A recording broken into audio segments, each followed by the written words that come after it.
Bonjour tout le monde, alors aujourd'hui une petite vidéo parce que j'avais envie de donner quelques conseils à ceux qui débutent en sophrologie et qui comptent le faire tout seul à la maison. Alors c'est pas forcément évident, moi je sais que ça fait ouf, 20 ans cette année que je pratique la sophrologie. Et il m'a bien fallu 2 ou 3 ans, ouais, 3 ans pour être vraiment indépendante. Bon, il y avait des petits exercices que j'avais intégrés, que je pratiquais toute seule, mais c'est pas forcément évident sans professeur. Donc je voulais déjà vous conseiller plutôt les vidéos ou les CD, tout simplement parce que vous allez avoir une voix qui va vous guider. Et la voix, en fait, ça va vous éviter, par exemple, si vous avez un bouquin de sophrologie, vous allez essayer de lire l'exercice. Certains sont très simples, on les intègre vite. Certains, il y a plusieurs étapes. Donc, on commence, on ne se souvient plus, on revient. Et cet aller-retour entre analyse vraiment consciente de ce qu'on lit et pratique, ça fonctionne pas parce que la sophrologie, ça marche beaucoup sur le lâcher prise et sur un état où vraiment on est en totale relaxation et on ne doit pas réfléchir. Voilà.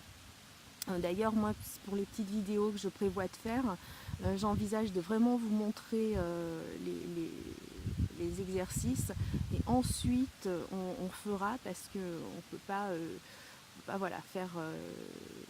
C'est pas comme une séance de fitness où on peut regarder, faire, où on est dans l'activité. Non, là on est dans la relaxation, dans la détente. Et puis c'est vrai que quand on débute, il y a des fois on intègre très bien les exercices, mais on a du mal à trouver le rythme. C'est-à-dire qu'on va les faire trop rapidement, trop lentement, ou alors avec des phases rapides, des phases plus lentes. Donc il faut arriver, voilà, à avoir un petit peu de pratique derrière soi pour vraiment après conserver le rythme et faire que les exercices soient vraiment efficaces. Alors après, il n'y a pas grand risque au niveau physique, hein, puisque la sophro c'est vraiment la détente avant tout. Il y a juste un petit risque au niveau du dos, de créer des tensions au niveau du dos. Donc pour les postures, il faut savoir qu'il y a 3 postures. On peut travailler allongé, assis ou debout. Certains exercices se font exclusivement allongés, assis ou debout. D'autres, on peut choisir la posture qui nous est le plus confortable sur le moment. Quelle que soit la posture, toujours préserver le dos. Donc pour ce qui est de travailler allongé, soit un canapé, soit un lit au matelas quand même assez ferme. Il ne faut pas qu'on s'enfonce dedans. Il faut vraiment qu'on ait un bon maintien, qu'on soit aussi horizontal que possible. Après, bien sûr, vous pouvez travailler sur un tapis de yoga ou sur un tapis classique à la maison. Debout, les pieds seront toujours écartés, l'écartement du bassin, on respecte, hein. Et surtout, aucune tension dans les jambes, on ne force pas sur les genoux, on ne creuse pas le dos, mais vraiment on reste bien aligné. Et finalement, la posture la plus délicate à la maison, parce qu'il n'y a personne pour vous voir et pour vous corriger, on ne se rend pas toujours compte, c'est la posture assise en tailleur. Donc assis en tailleur, c'est soit sur un tapis, soit sur un petit coussin, mais jamais sur un matelas où là on va pas être assez stable, on va s'enfoncer. Et dans un premier temps, moi ce que je vous conseille, c'est de travailler dos au mur. Parce que si le bassin part en avant, la colonne vertébrale se creuse, la cambrure se creuse, et là c'est une catastrophe. Alors dos au mur, vous mettez vraiment le bas du dos contre le mur, toute la colonne vertébrale, et ça vous aide à trouver l'alignement si vous êtes comme moi, si vous avez tendance au naturel à pas avoir une posture tip top.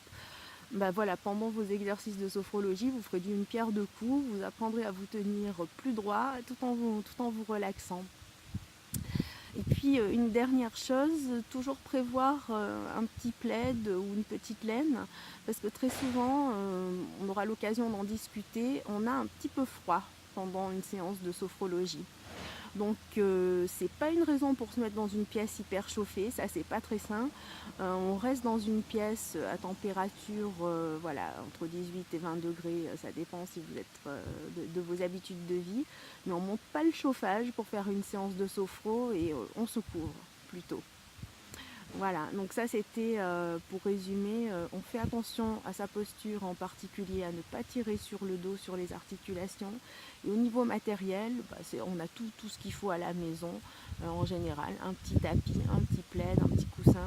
Éventuellement, si vous avez une sensation désagréable au niveau des genoux quand vous êtes allongé, bah, vous roulez une serviette et puis voilà.